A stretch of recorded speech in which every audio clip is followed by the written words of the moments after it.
प्रिय मित्रों, आप सबका पीसीएस क्लासेस पटेल में स्वागत है। दोस्तों, आज हम इकोलॉजी के बारे में अध्ययन करेंगे। तो हाँ दोस्तों, हम ये बता देना चाहते हैं, प्राथमिक शिक्षक पात्रता परीक्षा के साथ साथ समस्त प्रतियोगी परीक्षाओं में इकोलॉजी 2 या 3 नंबर का पूछा जाता है। तो दोस्तों, आपको ध्यान रहे, बहुत इम्पॉर्टेंट चैप्टर है, आप ध्यान से पढ़िए और सही विकल्प का टिक लगाइए।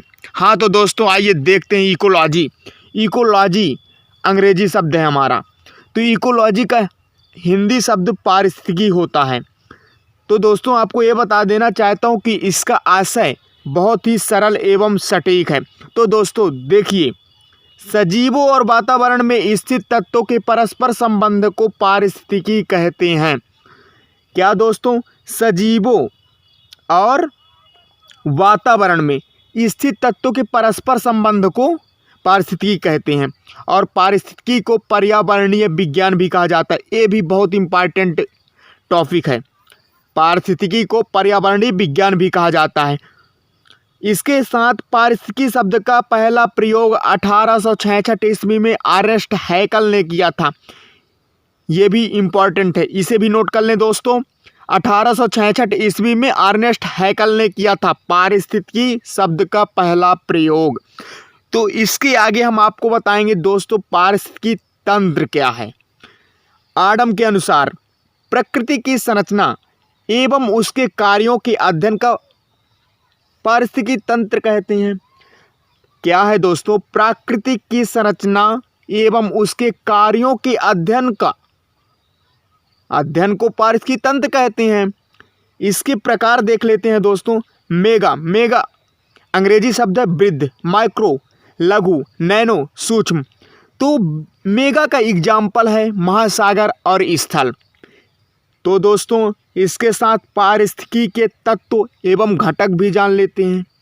ये भी बहुत इम्पॉर्टेंट टॉपिक है, बहुविकल्पीय प्रश्न में जरूर पूछा जाता है। जीव में किस किस का आवश्यकता पड़ता है जीव को दोस्तों? जीव को प्रकाश की आवश्यकता पड़ती है, जलवायु की आवश्यकता पड़ती है, हवा की आवश्यकता पड़ती है और जल की। तो पारिस्थितिकी तंत्र के तत्व या घटक कितने हुए दोस्तों? प्रकाश 1, जलवायु 2, हवा 3 और जल 4। तो पारिस्थितिकी तंत्र के घटक कुल कितने हैं? 4। बहुत इंपॉर्टेंट टॉपिक है, नोट कर लीजिए दोस्तों। पारिस्थितिकी तंत्र के घटक, अब हम इसके घटक देख लेते हैं दोस्तों। पारिस्थितिकी तंत्र के घटक 2 हैं। कौन कौन से? जैविक घटक, अजैविक घटक। इसे आप नोट कर लीजिए। पहला क्या हुआ हमारा? जैविक घटक और दूसरा अजैविक घटक। तो जैविक घटक किसे कहते हैं? पृथ्वी पर उपस्थित जीवित भाग या ऐसे पदार्थ जिनके पास जीवन है, जैविक घटक कहलाते हैं।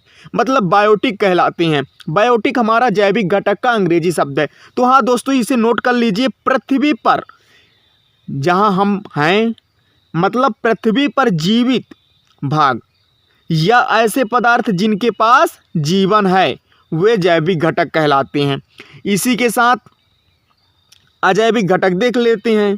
अजैविक घटक जैविक घटक का विलोम होता है।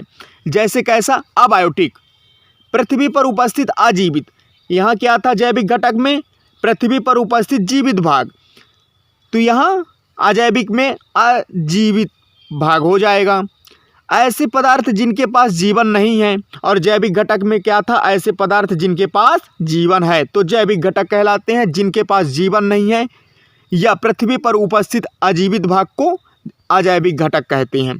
अब हम जैविक घटक के प्रकार देख लेते हैं। जैविक घटक हमारे 3 प्रकार के होते हैं। पहला उत्पादक, दूसरा उपभोक्ता और तीसरा हमारा अपघटक हुआ। तो उत्पादक किसे कहते हैं, उपभोक्ता किसे कहते हैं, अपघटक किसे कहते हैं, ये भी जानना जरूरी है। तो हम उत्पादक देख लेते हैं दोस्तों। सबसे पहले उत्पादक किसे कहते हैं? उत्पादक जो अपना भोजन स्वयं बनाते हैं। अपना भोजन कौन बनाता है? स्वयं पेड़ पौधे। तो उत्पादक हमारा क्या हो जाएगा दोस्तों? जो अपना भोजन स्वयं बनाते हैं उत्पादक कहलाता है। एग्जाम्पल पेड़ पौधे। अब उपभोक्ता पे चर्चा करते हैं। तो उपभोक्ता कितने प्रकार के होते हैं? 3 प्रकार के होते हैं। प्राथमिक उपभोक्ता, दूसरा द्वितीयक उपभोक्ता, तृतीय उपभोक्ता। तो पहला हमारा प्राथमिक, दूसरा द्वितीयक और तीसरा तृतीयक।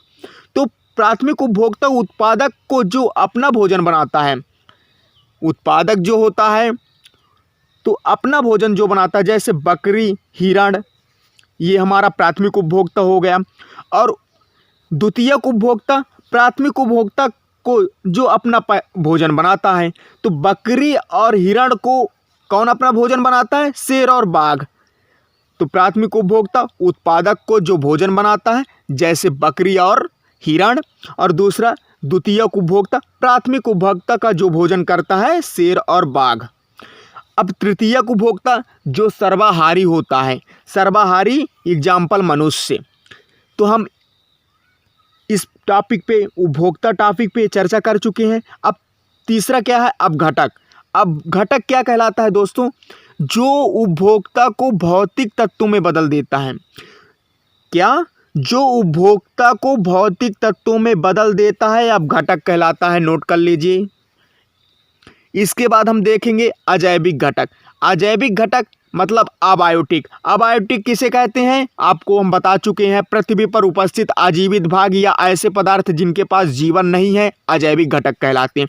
अब हम देखेंगे अजैविक घटक कितने प्रकार के होते हैं। तो पहला हमारा कार्बनिक हो गया, दूसरा अकार्बनिक हो गया, तीसरा क्या हो गया?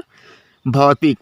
तो कार्बनिक तत्व, अकार्बनिक तत्व, भौतिक क्या है, इसके बारे पे जानना जरूरी है। तो देख लेते हैं दोस्तों। कार्बनिक पदार्थ कार्बोहाइड्रेट्स, प्रोटीन, लिपिड्स, यूरिया एवं ह्यूमस, ये हमारे क्या हो गए? कार्बनिक। अकार्बनिक पदार्थ क्या हो गए? अकार्बनिक पदार्थ भी दो प्रकार के होते हैं। नोट कर लीजिए। लवण फर्स्ट, सेकंड गैस।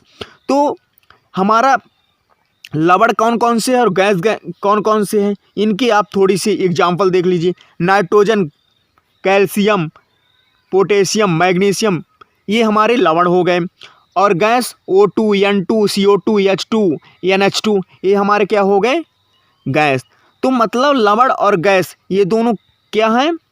ये अकार्बनिक तत्व हैं या अकार्बनिक पदार्थ हैं। अब हम देखेंगे तीसरा टॉपिक क्या है? भौतिक।